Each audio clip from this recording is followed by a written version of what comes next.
Um, Good afternoon, ladies and gentlemen, and thank you for joining us.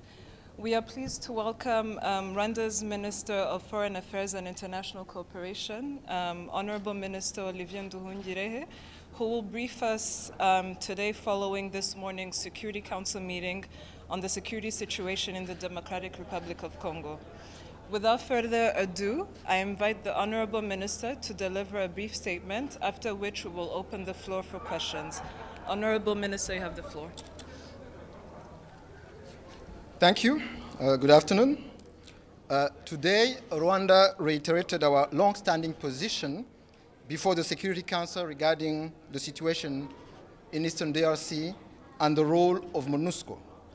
We remain deeply concerned, in particular, by sustained presence of the Kinshasa-backed FDLR genocidal militia.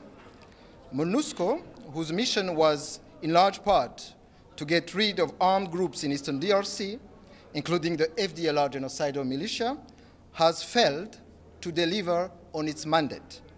But it is not too late to change course. MONUSCO can still play a positive role by supporting the ongoing African-led peace efforts. The merged Rwanda-Nairobi process, mandated by the joint EAC-SADC summit and endorsed by the African Union, offers a credible, inclusive, and regionally owned path forward. In a few days, we will commemorate the 1994 genocide against the Tutsi, which stands as a permanent reminder of the importance of protecting all communities from hate, violence, and division wherever they may be. Rwanda's message today is simple. We want a political solution. We support dialogue, and we want to work together to stabilize and develop our region. I thank you. Mr. Minister? Yes, please. Thank you for the stakeout. It's Pamela Falk from U.S. News and World Report. The UK ambassador today called for all Rwandan defense forces to leave DRC. How many of them are there now?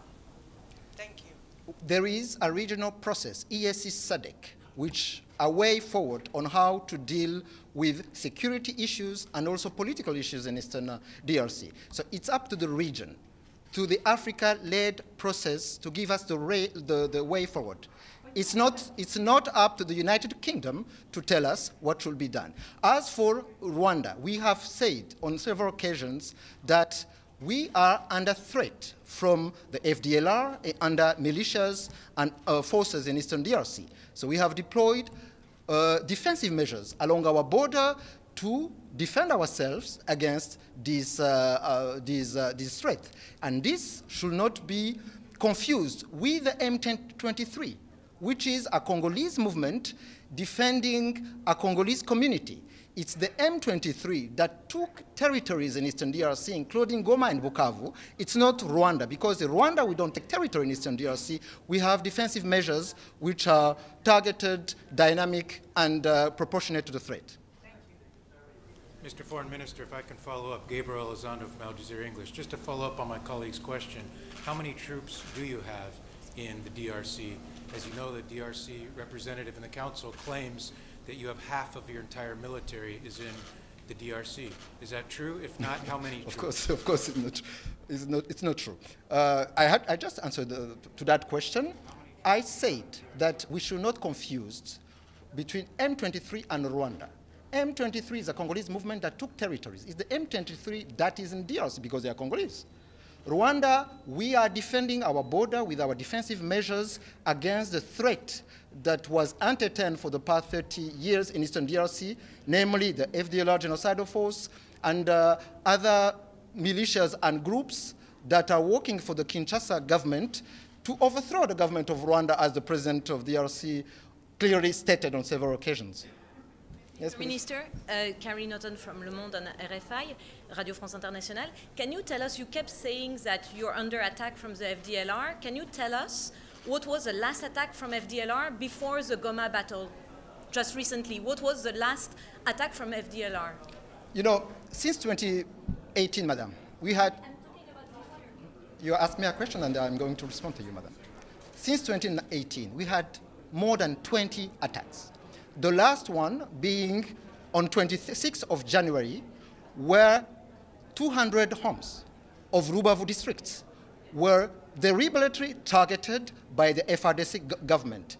We had, in 2022, shelling on our territory in March, in May, and in June, with a clear objective to sabotage the holding of the Commonwealth Summit in Rwanda. And in 2019, we had, in October, 15 victims from the attack of a splinter group of the FDLR called Rud Urunana. And in 2018, we had also several attacks from June to December on our territory in southwest of the country, killing 9 people, including a young girl of 13 named Onela and a young boy of 17. So we have a threat and also attack on our territory.